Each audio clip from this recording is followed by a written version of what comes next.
Espero que estén bien.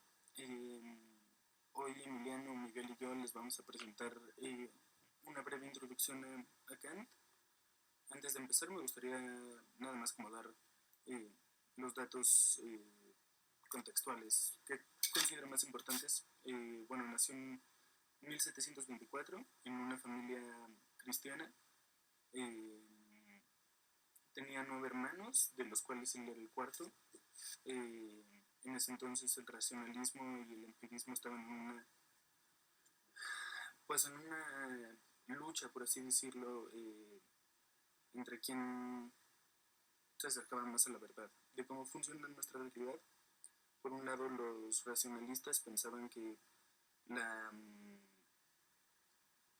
la experiencia no era realmente necesaria para llegar a la verdad, y los empíricos, como su nombre lo dice, sí se basa y le da un peso enorme a la experiencia que podemos adquirir a través de los sentidos.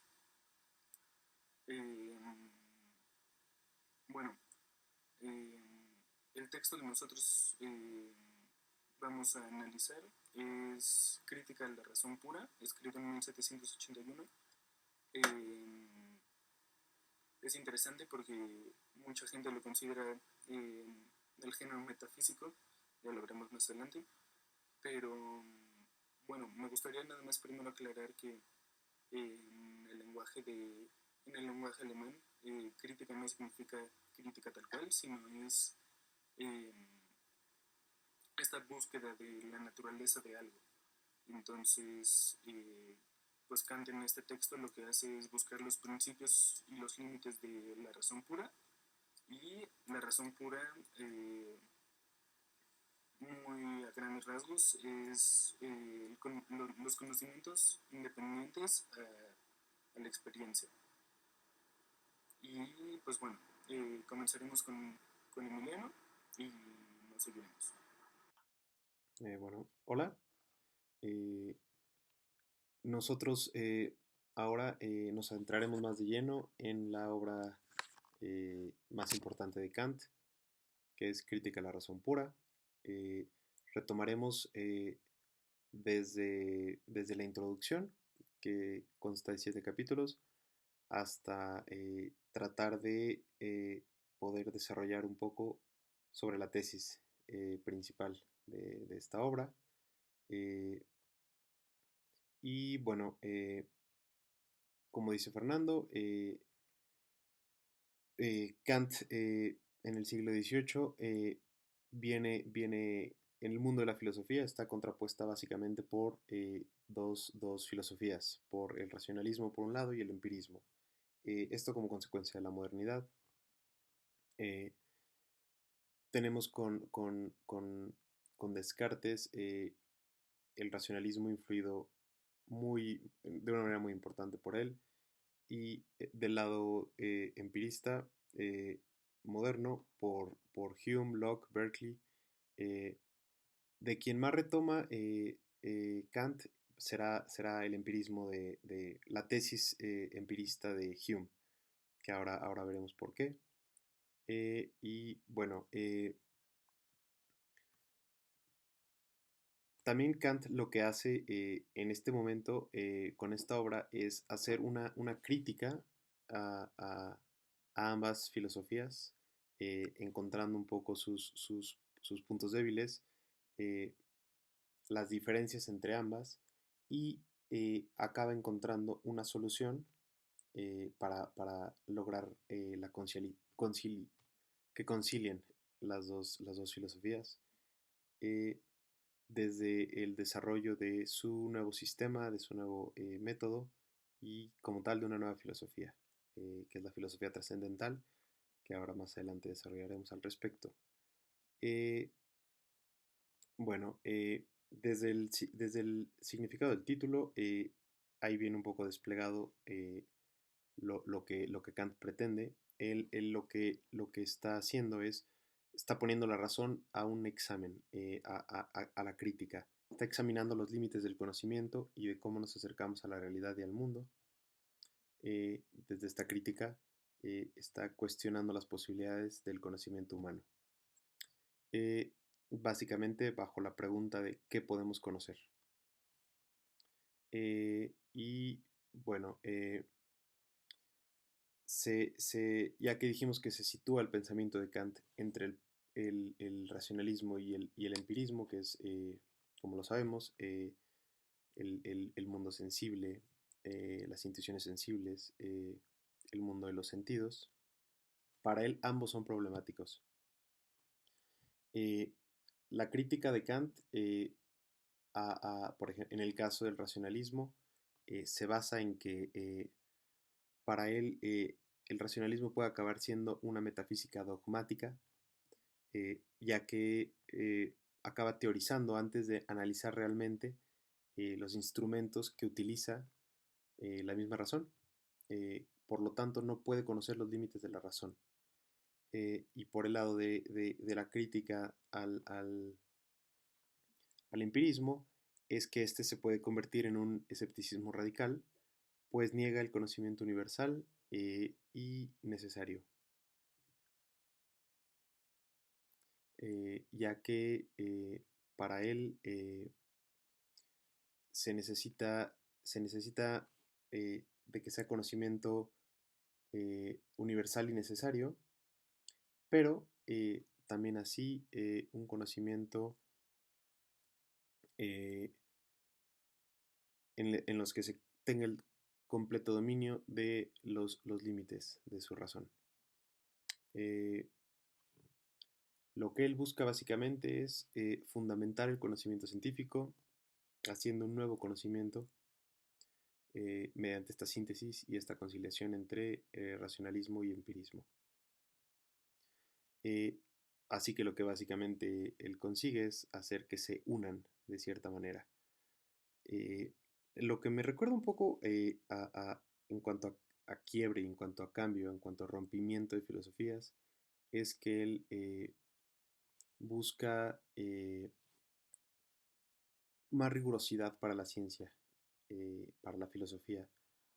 Hace una crítica y una exigencia a que no haya fallas. Por eso, al igual que Descartes en su momento, Kant propone su nuevo sistema y método. Bueno, primero, ¿de qué va la filosofía de Kant? Pues es la filosofía trascendental. Eh, para llegar a ella, él se basa en juicios, pero lo que es la filosofía trascendental es lo que nos hace fijarnos no en las cosas, sino en el sujeto, sino en cómo el sujeto ve las cosas. O sea que es el estudio del sujeto y su conocimiento. Eh, la forma en la que nos podemos conocer el conocimiento. Esto es posible gracias a las condiciones de posibilidad, que son aquellos requisitos para que nosotros podamos saber algo, como el conocimiento, por ejemplo, eh, el conocimiento de un objeto. Estas condiciones de posibilidad se encuentran en el sujeto mismo y son ciertas determinaciones a priori, o sea que son independientes de la experiencia, eh, que van a ayudar a configurar el objeto del conocimiento, a la cosa misma. Eh, ya que nosotros o el sujeto no conocemos completamente algo en sí, sino que es mediante una estructura previa que se aplica a los datos que se consiguen de los sentidos. Eh, y bueno, de aquí se van a desprender los juicios, los dos juicios que nos llevarán a un tercer juicio, y con esto para poder explicar la filosofía trascendental de Kant. Ahora veremos lo que es lo a priori y lo a posteriori, que es pues de lo más importante. Eh, bueno, vamos a hablar primero de los juicios analíticos, que básicamente, como están compuestos, esta proposición es en la que el predicado está contenido en el concepto del sujeto. Es como redundante, digamos. Eh, no se está generando un conocimiento nuevo, sino que el predicado simplemente está repitiendo al sujeto, lo contiene en sí mismo. Como por ejemplo podemos poner un día lluvioso es un día húmedo. El predicado húmedo no agrega nada nuevo al sujeto día lluvioso, por lo tanto no se está generando conocimiento. Otro ejemplo podría ser un triángulo tiene tres lados. Tres lados como predicado significan lo mismo que triángulo. Entonces el sujeto está conteniendo al predicado. Estos juicios son a priori, son independientes de la experiencia, son antes que la experiencia, ya que no se requiere acudir a la experiencia para ellos. Entonces, por lo tanto, tienen cosas a favor y en contra, tienen ventajas y desventajas. La ventaja sería que al ser a priori son universales y necesarios, que es lo que Kant buscaba que fueran para la filosofía trascendental que él busca, para el nuevo conocimiento que él está buscando. Pero la cosa en contra es que no añaden conocimiento, por las razones que ya mencioné. Por lo tanto, vamos a pasar al segundo juicio, que es el juicio sintético. Este sí es el juicio del mundo sensible, de, de, del empirismo, podemos decirlo así. En este caso, el predicado sí está aportando algo nuevo al sujeto, no es que lo aloje en sí mismo. Por lo tanto, se está generando un nuevo conocimiento, se están diciendo nuevas cosas. Porque se está diciendo algo que no conocíamos mediante la experiencia. Por eso es un juicio a posteriori. Se tuvo que haber vivido esa experiencia para poder hacer ese juicio. No es independiente del juicio, la experiencia. Entonces, aquí el predicado está dando información que no está en el sujeto. No es redundante, no está repitiendo en el predicado el sujeto. Por ejemplo, podemos decir, un ejemplo, los perros azules son muy feos. Independientemente de que si existen los perros azules o no, son cosas diferentes el predicado y el sujeto, y solo podríamos saber el predicado si tenemos una experiencia de eso. El sujeto dice una cosa y el predicado está diciendo otra cosa. Y bueno, uno de los problemas ahora de los juicios, de estos juicios sintéticos que son empíricos, que son a posteriori, es que se fundamentan en la experiencia. Y como dice Hume, en la experiencia no puede haber necesidad ni universalidad, sino que es contingencia y particularidad. Entonces, la cosa positiva de estos juicios es que añaden conocimiento, pero no son ni universales ni necesarios. Entonces, ante este dilema, Kant se plantea un tercer juicio, que es el juicio sintético a priori. Perdón, juicio a priori analítico.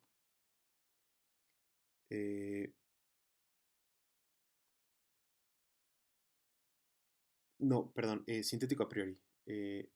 Sí, es sintético a priori porque retoma eh, lo universal y necesario de los analíticos y que aporte nuevo conocimiento como son los sintéticos. Entonces toma lo bueno de cada uno. Un ejemplo de este tipo de juicios es podríamos decir, todo lo que ocurre tiene una causa. Es sintético, ya que el predicado no está incluido en el sujeto, cumple esa regla, y por tanto está ampliando nuestro conocimiento, está generando nuevo conocimiento, no está siendo redundante, pero al mismo tiempo es a priori porque posee universalidad y necesidad. En este caso sería independiente de la experiencia, eso lo sabemos, es universal y es necesario. En este sentido, aquí Kant hace ese puente y esa fusión entre lo empírico y lo racionalista, lo no empírico, la razón por un lado y la experiencia por el otro.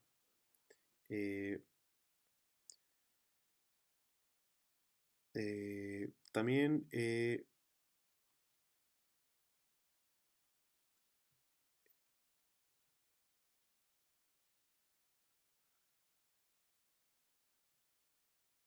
podemos también retomar de esto, hasta esta parte de la introducción, sigue diciendo el sentido en el que eh, Hume explica lo que es la universalidad y necesidad, como por qué no se pueden conseguir de la experiencia y por qué por un lado pareciera a veces Kant que está muy en contra del empirismo y muy en contra del racionalismo. Entonces es este balance entre ambas filosofías eh, con tal de encontrar este nuevo conocimiento. Y bueno, vamos a continuar con más de esta introducción y más acerca de los juicios. La distinción entre los juicios analíticos y los juicios sintéticos es bastante simple. Eh, Antes que nada, un juicio puede ser entendido como una preposición que está afirmando algo. En el caso de los juicios analíticos o explicativos, el predicado está contenido en el concepto del sujeto. Y en el caso de los sintéticos, el predicado está relacionado con el sujeto, pero no está dentro de la definición del concepto del sujeto. Sí, un ejemplo de un juicio analítico es decir que un gato es un felino, ya que, bueno, eso nos podemos dar cuenta que el gato siendo el sujeto y felino siendo el predicado, nada más está metiéndose más en el concepto del sujeto. No está añadiendo ninguna información nueva, ya que el hecho de que nosotros digamos que, digamos, un gato ya, ya tiene implícito que es un felino. Y en el caso de los sintéticos, en el mismo ejemplo, podría ser eh, un gato, un gato es negro. eh, pues bueno, estamos extendiendo el concepto del sujeto a través del concepto del predicado. Entonces, pues sí, básicamente la diferencia es que en los analíticos estamos adentrándonos en el concepto del sujeto y en los sintéticos estamos añadiéndole algo al concepto del sujeto. También creo que es muy importante recalcar la importancia que tiene la experiencia en estos dos juicios, ya que en el caso de los analíticos, Kant propone que no se necesita ningún tipo de experiencia. Solamente a través de los conceptos podemos llegar a darnos cuenta si un juicio es correcto o incorrecto. Y en el caso de los sintéticos sí se necesita una explicación o una extensión que pueda justificar que en efecto la mesa sea café. Ese es un ejemplo bastante simple también, en el que la mesa, tomándolo como sujeto, no conlleva el color café, pero el color café le da un sentido, está ligado, lo estamos ligando en nuestro juicio al concepto de la mesa. Y pues bueno, los sintéticos sí necesitan llevar cierto grado de experiencia, ya que no podemos ligar conceptos nada más por ligarlos en el caso de los juicios. A lo mejor estaríamos creando una preposición que no tenga mucho sentido, y en ese caso sí podremos hacerlo, pero formalmente sí debe de llevar una experiencia. En el caso de la mesa, el color sería una experiencia visual, o en el caso de, no sé, si digo mi chamarra está mojada, tomando en cuenta que la chamarra es el sujeto y el predicado es que esté mojada, eh, debe de haber una experiencia de que en efecto, a través de mi tacto, compruebe que mi chamarra sí esté mojada o que no esté mojada. En el caso de, en el caso de los juicios afirmativos, esa es la forma en la que lo hacemos. Y en el caso de los juicios no verdaderos, pues bueno, creo que es mucho más fácil de entender. O sea, si la chamarra no está mojada, entonces el juicio no puede sustentarse y por eso no está hablando de algo realmente factible. Y pues bueno, eso es básicamente la, la distinción entre estos dos juicios. Y ahorita les voy a explicar la importancia que tienen los juicios sintéticos en la física, en la matemática y en la metafísica. Antes que nada, tenemos que comprender que las matemáticas, por ser un conocimiento universal, siempre va a ser a priori. Esto puede ser evidente en un ejemplo bastante simple, que es que la distancia entre punto A y B siempre va a ser menos si se dibuja, o sea, si se conecta con una línea recta. O sea, las matemáticas en sí mismas son verídicas y son reales, entonces por eso que son a priori y pues o sea, son como independientes ante cualquier otro factor. Las matemáticas son reales y así funciona. Eh, ¿Cómo se conecta esto con los juicios sintéticos? Pues bueno, para formular que la distancia entre punto A y punto B es menos en una línea recta, debemos de tenerla, o sea, debemos de poder ejemplificarlo en el mundo. Y no nada más ejemplificarlo empíricamente, sino conceptualmente. Kant usa un ejemplo bastante simple, que es la suma de 7 más 5 es igual a 12, el cual a primera vista puede parecer un juicio analítico, porque el 12 sí es el resultado de la suma de 7 más 5, pero es sintético en el sentido en el que le estamos sumando algo, el conocimiento a priori que es que 7 más 5 en efecto es 12. Aquí Kant menciona la intuición, que es un concepto bastante profundo, la verdad, y no me meteré mucho en eso. Simplemente quiero dejar claro que o sea, todas las matemáticas están formadas por juicios sintéticos, ya que al conocimiento a priori le estamos sumando una característica. En este caso, 7 más 5, pues literalmente se están sintetizando para convertir el 12. El 12 no está sintetizado en la suma, sino está sintetizado está sintetizado como el 12 en sí mismo. Son conceptos diferentes decir 7 más 5 que 12. Y la intuición es lo que nos ayuda a conectar esos dos conceptos. Por ende, todos los juicios sintéticos son como base en la matemática.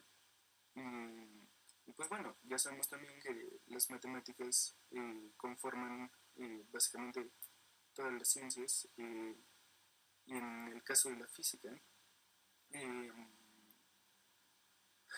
pues sí, también todos sus principios están basados en juicios sintéticos a priori, ya que el hecho de decir o referir a que la masa es, pues estamos tomando en cuenta que está ocupando espacio, estamos tomando en cuenta que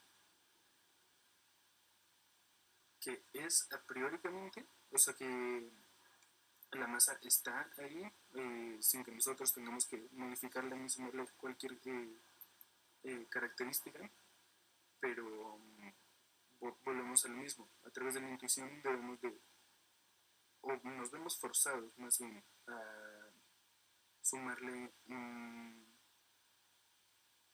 un concepto valorativo. En el caso de la metafísica,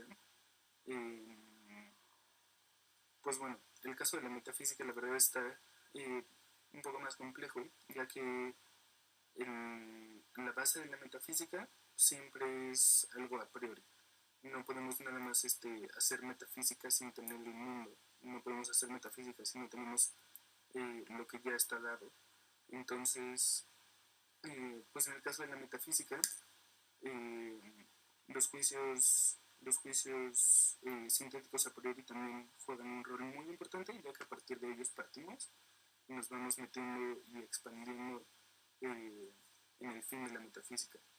Y pues bueno, eso sería todo por mi parte.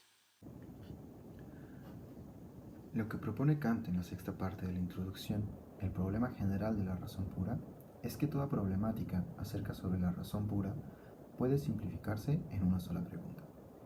¿Cómo son posibles los juicios sintéticos a priori? A lo largo de la historia de la filosofía, la metafísica ha sido una de las ramas que más ha sido desvalorada, y Kant menciona que ha sido así por el hecho de que nunca se ha preguntado nada acerca sobre los juicios analíticos y sintéticos, y que la solución a esta pregunta sobre los juicios puede dar a la metafísica la valoración que ésta merece. Más adelante comienza a hablar sobre David Hume, mencionando que es el filósofo que más se acercó al planteamiento de esta problemática sobre los juicios, pero que se quedó únicamente con la cuestión de las proposiciones sintéticas que ligan el efecto con su causa, creyendo haber demostrado que los juicios sintéticos son imposibles de forma a priori. Según Hume, todo lo que llamamos metafísica no es más que una mera ilusión de pensamientos racionales que proceden únicamente de la experiencia. Kant intenta contradecir eso, diciendo que tal afirmación niega toda filosofía pura, y que por lo tanto tampoco sería posible la existencia de la matemática pura, ya que ésta funciona gracias a juicios sintéticos a priori. La problemática sobre la existencia de los juicios sintéticos a priori nos guía a dos preguntas que tienen que ver con todas las ciencias, que en su teoría contienen explicaciones a priori acerca de sus objetos de estudio. Estas preguntas son: ¿cómo es posible la matemática pura? ¿Y cómo es posible la ciencia natural pura? Queda claro para Kant que estas ciencias existen, pero que es necesario preguntarse cómo es posible que existan. Ahora, en el caso de la metafísica, todo mundo duda sobre ella y su posibilidad de existencia, y que en esto radica su esencia, en la cuestión sobre su existencia. Se puede considerar a la metafísica no como una ciencia, sino como una disposición natural. ¿Pero a qué se refiere Kant con una disposición natural? La esencia de la razón humana radica en preguntarse cosas. A medida que el conocimiento avanza y que estas preguntas son resueltas, surgen otras preguntas que somos incapaces de responder por ningún medio, incluso el empírico. Por eso es que existe la metafísica, porque existe desde el principio de los tiempos especulaciones que giran en torno a la metafísica. Otra pregunta a la que llega Kant es: ¿cómo es posible la metafísica como ciencia? En el caso de que la metafísica sea una ciencia, es necesario ponerle ciertos límites, porque su objeto de estudio no es el conocimiento de los objetos que se presentan a la razón, sino que su objeto de estudio es la razón misma. Una vez que se comprende la experiencia, es necesario tratar los límites de su uso cuando intenta sobrepasar el conocimiento dado por la experiencia. Kant intenta crear una ciencia primera que se sustente a sí misma, sin usar algún método que ya se haya usado. Algo así como una metafísica primera, propiamente dicha, que sea capaz de ampliar sintéticamente los conocimientos propios a priori. En la séptima parte de la introducción, idea y división de una ciencia especial con el nombre de crítica de la razón pura, Kant habla sobre su nueva ciencia, que se basa en la razón, porque ésta nos proporciona los principios de conocimiento a priori. La razón pura es aquella que contiene los principios mediante los cuales conocemos algo absolutamente a priori. Kant llama trascendental a todo conocimiento que se ocupa no tanto de los objetos, en cuanto de nuestro modo de conocerlos, en cuanto a tal modo ha de ser posible a priori, y una filosofía con tales conceptos tendría el nombre de filosofía trascendental. Esta nueva ciencia que propone Kant debe contener conocimiento analítico y sintético a priori, prolongando y enfocándose en este último para ampliar el conocimiento o limitarlo. Esta nueva ciencia de Kant no buscará fuera del entendimiento lo que no se pueda contener en él. La crítica de la razón pura es el fundamento de la idea de una ciencia que es la filosofía trascendental. El hecho de que la crítica de la razón pura no sea por sí misma una filosofía trascendental, como tal, es porque no se encarga de estudiar todo el conocimiento humano a priori, sino que estudia solamente los conceptos básicos que forman el conocimiento puro. Esta ciencia que se propone es necesario que contenga una doctrina elemental y una doctrina del método. Cada una de estas partes contiene subdivisiones en las cuales Kant no profundiza en su introducción. Sin embargo, señala que existen dos troncos fundamentales para el conocimiento humano, que proceden de una fuente no conocida: la sensibilidad y el entendimiento, de la cual la primera se nos da a los objetos y a través de la segunda los pensamos. Si la sensibilidad contiene representaciones a priori, pertenecerá a la filosofía trascendental.